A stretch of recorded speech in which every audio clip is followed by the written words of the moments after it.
Selamat pagi, selamat siang, selamat sore, dan selamat malam tergantung kapan Anda menonton acara ini. Selamat datang di Mojok Mentok, sebuah acara yang akan merangkum berita yang terjadi selama sepekan terakhir. Tentu saja dibawakan secara cerdas, tangkas, dan terengginas oleh saya sendiri, Agus Mulyadi. Agus Mulyadi. Agus Mulyadi. Sebagai host yang akan menemani Anda. Jogja ternyata menjadi kota dengan tarif rata-rata Open BO termahal di Indonesia. Hal tersebut berdasarkan survei yang dilakukan oleh CNBC Indonesia Intelligence Unit. Survei tersebut dilakukan melalui puluhan akun Twitter penyedia layanan seks Open BO. Dalam hasil survei tersebut, kota Jogja menduduki peringkat pertama sebagai kota dengan tarif Open BO termahal yakni 1,4 juta per jamnya.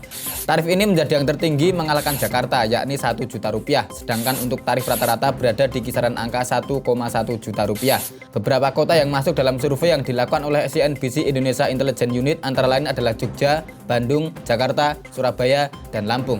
Tingginya tarif Open BO di Jogja yang lebih tinggi dari Jakarta ini tentu saja menjadi perhatian banyak orang, mengingat UMR Jogja jauh di bawah UMR Jakarta. Jogja lagi-lagi membuktikan diri sebagai salah satu kota dengan gaya hidup yang sangat tinggi ya. Bayangkan, tarif Open BO-nya mahal pol mengalahkan Jakarta. Padahal UMR Jogja itu cuma 2 juta lebih dikit, tapi tarif Open BO-nya sampai 1,4 juta alias 2/3 dari UMR-nya ya. Jogja memang selalu penuh dengan ketidakmungkinan yang menjadi mungkin.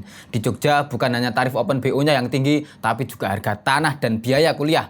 Tak hanya di dunia esek-esek awe bawe dalam berbagai perkara hiburan dan showbiz yang lain, Jogja juga selalu terdepan. Di Jogja, hotel banyak, gria spa melimpah, karaokean bertebaran, bar dan diskotik menjamur. Belum lagi acara-acara festival, pameran, eksibisi, konser, dan lain-lain. Nyaris setiap seminggu sekali pasti ada dan harganya tidak murah. Sekali lagi, Jogja selalu penuh dengan ketidakmungkinan yang menjadi mungkin. Di Jogja, UMR rendah bukan halangan untuk bersenang-senang. UMR hanyalah angka, sedangkan Jogja adalah dimensi yang lain. Ingat, Jogja terbuat dari rindu, pulang, dan orang-orang yang melarat tapi wani party. Los ke bro, sengkake gonmu mendem bro.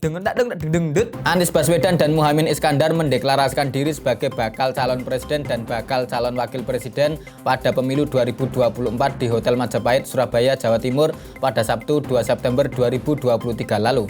Pasangan tersebut akan diusung oleh Partai Nasdem, PKB, dan PKS.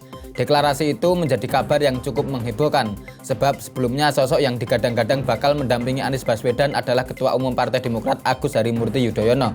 Sementara Muhaimin Iskandar atau Caimin sebelumnya masih tergabung dalam koalisi bersama Gerindra, Golkar, dan PAN. Dampak dari deklarasi itu, Partai Demokrat yang sebelumnya bergabung dengan PKS dan Nasdem pun akhirnya menyatakan keluar dari koalisi. Nah kan, memang perkara politik ini ruwet dan bingungi. Demokrat merasa dikhianati oleh Anies Baswedan karena ujuk-ujuk memilih Caimin yang sebelumnya berkoalisi dengan Gerindra, Golkar, dan PAN.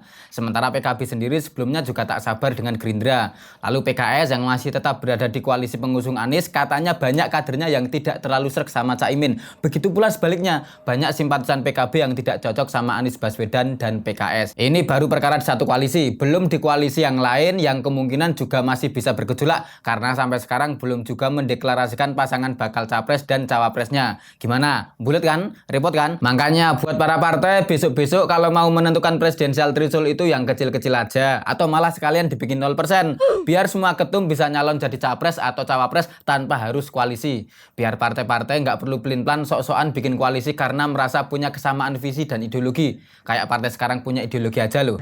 Nanti kalau dibilang tidak konsisten jawabannya klise. Politik itu cair, ra masuk. Udah presidensial threshold itu dibikin rendah aja atau sekali lagi ya, sekalian 0%. Semua ketum bisa nyalon. Kalau perlu pilpres calonnya ada 9 pasangan sesuai jumlah partai di parlemen. Sudah pas itu ya kalau dicetak 3-3 atas 3, tengah 3, bawah 3. Nanti yang kepilih kan cuma 1 pasang. Nah, yang 8 pasang sisanya jadikan menteri kan ya podo-podo enak. Cengli menang kalah dapat semua. Belajar dari pemilihan ketua OSIS dan pemilihan ketua Karang Taruna itu loh ya. Yang menang jadi ketua, yang kalah bisa jadi wakil, bendahara, sekretaris, ketua seksi dan yang lain-lain itu ya. Enak kabeh bos ya, urip golek apa toh. Wong ya pilpres kemarin kan sudah mencontohkan, yang menang Jokowi Ma'ruf Amin, sedangkan Prabowo dan Sandiaga Uno yang kalah ya bisa jadi menteri. Wes toh, enak-enak. Tiga perempuan di Padang menjadi bulan-bulanan netizen karena aksi mereka yang mencekoki seekor kucing dengan minuman keras. Dalam sebuah video yang beredar, 3 perempuan itu tampak tertawa keras sambil mencekoki seekor kucing dengan miras jenis soju dan kemudian terkulai tidak berdaya. Sejumlah orang dari organisasi pecinta kucing pun kemudian menggeruduk tempat kos para pelaku di kawasan Gurun Laweh, Kota Padang pada Minggu 3 September 2023 lalu. 3 perempuan atas nama Sinita Ade Putri, Leni Marlina, dan Sisri Anissa Wahida itu pun akhirnya diamankan warga karena sempat hendak kabur dari kosnya. Ketiganya lalu membuat klarifikasi permintaan maaf dan berjanji akan membiayai pengobatan kucing yang mereka cekoki. Saya bersedia untuk membiayai pengobatan kucing Mazda Cekoki Merah Sobu. Mereka juga mengaku bersedia untuk diproses secara hukum sesuai dengan undang-undang yang berlaku jika sampai mengulangi perbuatan tersebut. Oke, terkait dengan kasus 3 perempuan yang mencekoki kucing dengan miras ini, kami sudah menghadirkan narsum yang tentu saja kompeten. Siapa dia? Ya inilah Mas Prayit Liut ya. Kita akan tanya-tanya soal kasus 3 perempuan yang mencekoki kucing ini. Halo, selamat pagi, selamat siang, selamat sore, dan selamat malam Mas Prayit Liut. Ya, kabar baik ya? Alhamdulillah. Mas, tadi kan ada berita 3 perempuan itu mencekoki kucing dengan miras ya, pakai soju gitu. Terus kemudian kucingnya koleng gitu. Lah menurut panjenengan itu gimana Mas? Oh, perbuatan bodoh dan sia-sia. Oke, siap. Kenapa? Oh, mabuk itu cocoknya buat orang-orang yang patah hati gitu, sedangkan kucing nggak patah hati gitu ya, nggak perlu dimabui gitu ya. Oke, siap-siap. Oh, harusnya dimanfaatkan dengan baik. Oh, siap. Apa? Oh iya, kemarin ada kasus tuh Mas, ada seorang dibunuh sama temannya karena sering ikut mabuk tapi nggak ikut patungan gitu ya. Oh, jadi begitu berharganya minuman keras itu ya, makanya jangan dibagi-bagi ke orang yang tidak tepat gitu. Oh, siap-siap. Oh, siap. Oh, kalau pengen mabuk sama kucing cocoknya gimana Mas? Oh, mabuknya sendiri tapi surungannya Whiskas gitu ya. Oh, siap-siap. Jadi biasanya kledik-kledik aneh itu sagon, sekarang ganti Whiskas gitu ya Mas ya. Oh, Mas? Oh, paling enak kalau mabuk surungannya Whiskas. Gimana maksudnya Mas? Oh, curhatnya jadi meong meong meong gitu berarti ya kalau curhat gitu ya. Oke, siap-siap. Oke Mas, terima kasih Mas. Ya, itulah barusan obrolan saya bersama Prayit Liut ini. Obrolan saya barusan bersama Prayit Liut sekaligus menjadi pengakhir episode Mojok Mentok kali ini. Sampai jumpa di episode Mojok Mentok berikutnya, tentu saja dengan narsum yang jauh lebih kompeten dan jauh lebih terpercaya. Sampai jumpa. Bos, awakmu mabuk karo kucing bola-bali kok piye? Ora tahu. Loh, jare kerep. Oh, karo asu. Oh, siap-siap. Oh, asu bentuk menungso. Oh, siap.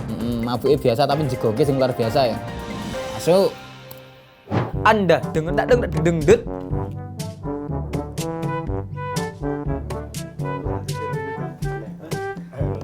Ini rasa aneh oke.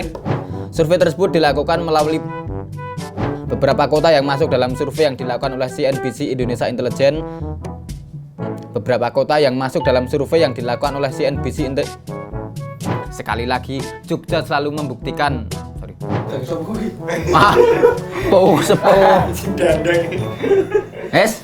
Action. Belum di koalisi yang lain ya, karena kemungkinan juga masih banyak. Makanya buat para partai ya, besok-besok kalau mau bikin, biar partai-partai nggak perlu pelin-pelan sok-sokan bikin koalisi karena merasa punya kesamaan visi dan ide. Masya Allah, iki ngopo iki? Mau bisa dipotong tak berarti Pak? Kan aku pas akhir biasanya kan gue